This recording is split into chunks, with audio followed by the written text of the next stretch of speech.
Hey everybody, welcome back to Expedition Extreme. Today we're going to talk about tires. Now, you know that BFG and I have a relationship, so this is not going to be BFG versus other tires. It's going to be BFG versus BFG, namely the KO2 versus the KO that we all loved and adored for so many years.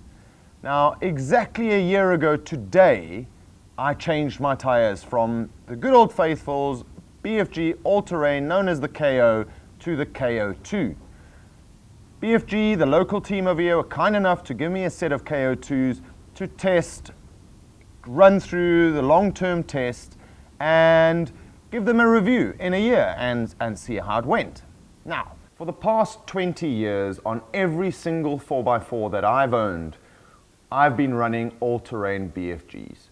Now, if you've been a long-term off-roader like myself and you've been using BFGs, it would be very difficult to beat what they had in the past. Now, BFG had, well, the all-terrain did have a couple of issues. Long roads, gravel roads, the tire did chip, it did tear, you eventually start losing some lugs, but as far as a durable tire was concerned, we looked past those couple of issues with the stone chips and the tearing of the tire. You never lost a tire. The sidewall was incredibly strong. You could go through rocky terrain, you could go pretty much anywhere, and the tire would not fail. The drawback, as I said, it was a very hard tire, so especially here in the Middle East, with the temperatures getting up to close to the 50 degrees Celsius, the tarmac must be getting 60, 70 degrees Celsius. The tire got very hard and got very glossy. Trying to hit the brakes with them, they would just skid right off. So that top piece of rubber did get very hard. And I think that's where it started chipping. The compound was too hard for the environment that we were putting it through. So, 35,000, well, let me cut to this. I filmed this a year ago when I was changing the tires. Well, actually about 36,000 kilometers, of which 20,000 Ks is off-road. As you can see with all the waddy driving, if you look at the difference between old and new, the tread is completely chewed up through all the rocky terrain and all the off-road that we've been doing. So these are shot. In with the new, sticking to BFG. I haven't lost the tire yet. These have gone through absolute punishment. So pretty much 30 to 40,000 kilometers if you're doing the amount of off-road, which most farmers did. Getting in and out of the farm, getting in and out of wherever they're going, mining vehicles, so on and so forth. The percentage that you'd be on a gravel road versus tarmac was far higher. And 30 to 40,000 kilometers, your tire would end up looking like this. However, the tire would not fail. So we kept on replacing and kept on replacing them and running BFG and became proud BFG ambassadors for that sake. So I believe all the die-hard BFG fans, those that have used it, loved it, tested it, was looking for a change. And in 2014 September, BFG released a press release with some pretty hectic, bold statements. And, well, let's go through them. The press release mentions a couple of really bold statements, like, this is the first consumer product to incorporate the company's race-winning core guard to prevent sidewall splitting. And that compared to the KO, well, this is one of the issues that we were facing, not the sidewall splitting, but the lugs on the side. They also mention that it would be 20% stronger than the KO. Another statement, the KO2 will last twice as long as the KO. Further down the press release, they explained that the tread rubber has been optimally blended to reduce chips and tears on gravel, and that special stone ejectors push objects out of the tread to reduce drilling into the tire. While reading this, it was clear, here's a company that listens to its customers. This was my biggest issue with the KO, and I believe anybody else that has been doing long travel gravel roads on the KO had exactly this issue. So can they stand up to what they're writing over here? Or is it just a ploy to build up the share price? So after fitting my brand new KO2s, I met up with Ines and the rest of the BFG team here in Dubai to discuss, well, what the KO2 has to offer, and also discussed some great tips for anybody off-roading and tire care, and a couple of great pointers on what a tire means when purchasing a tire, and I'll link that below. You can go and watch that. From there, we head off and started testing these tires.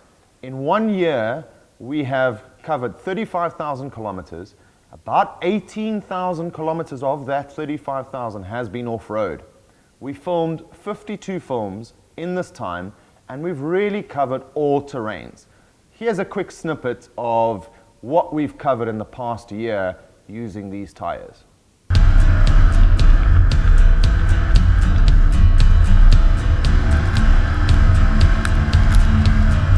Everything's fine.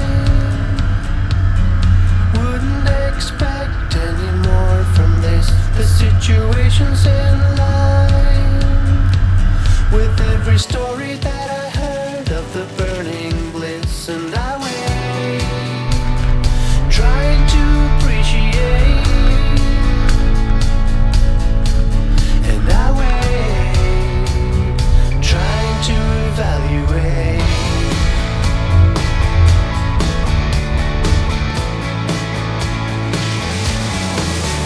Was it something that I did? Was it something that I couldn't quite handle right? An invitation to a thrill, a growing comfort that somehow it will be alright. And I wait, trying to appreciate, and I wait, wanting to accommodate.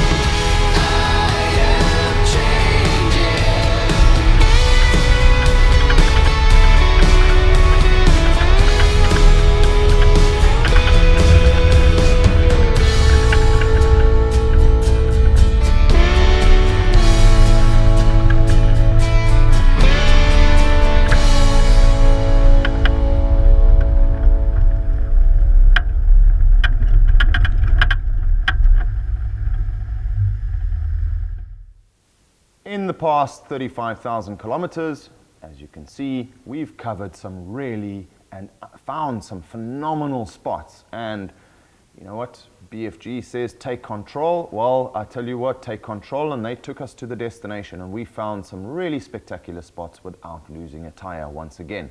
So BFG KO2 lives up to the KO2 standard without losing a tire through the toughest terrains that the GCC has to offer. Now in the GCC, let me explain this to you. Overlanding here, 90% of your off-road is through hard pack gravel.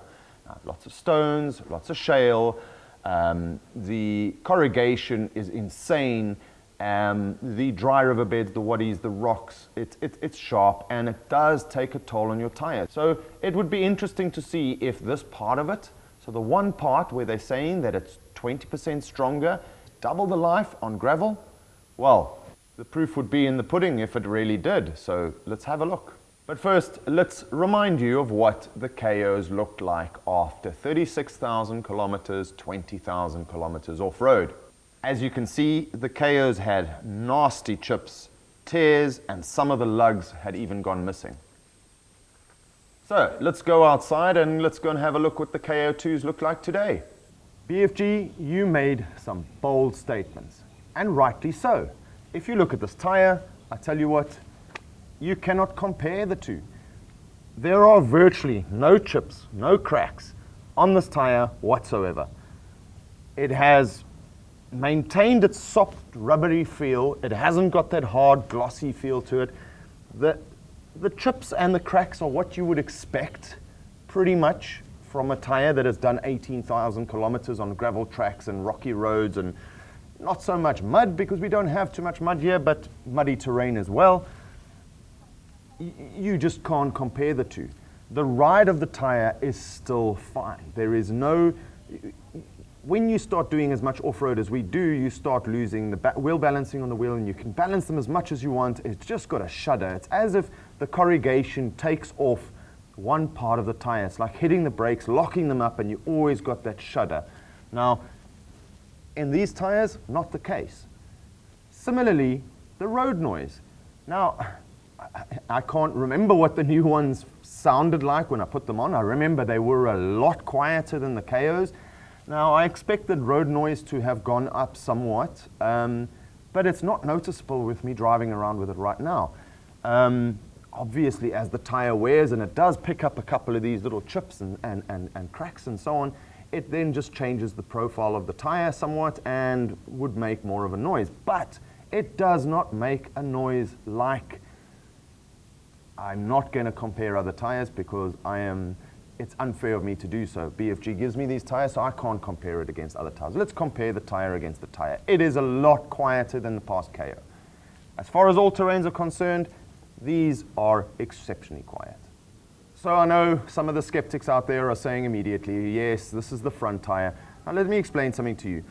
I have not rotated these tires at all. I wanted to see the true test of these tires, or how they're going to perform without doing rotation. So the rear tire should be a lot worse than the front tire, and have a look at it right now.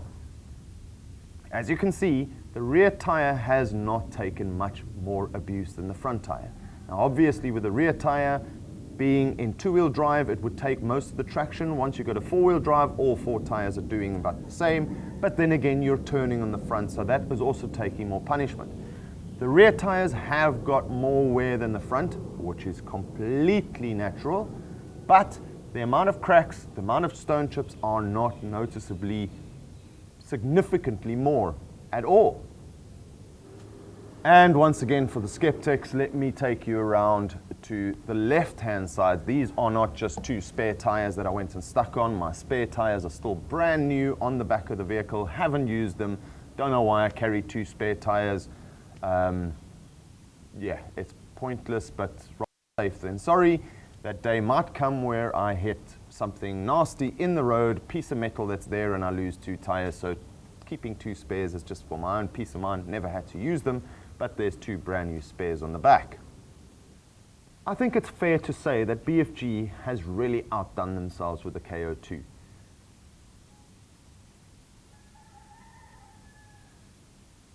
And that I could possibly, well, I would safely say that I've got at least another 20,000 kilometers, if not more, on these tires.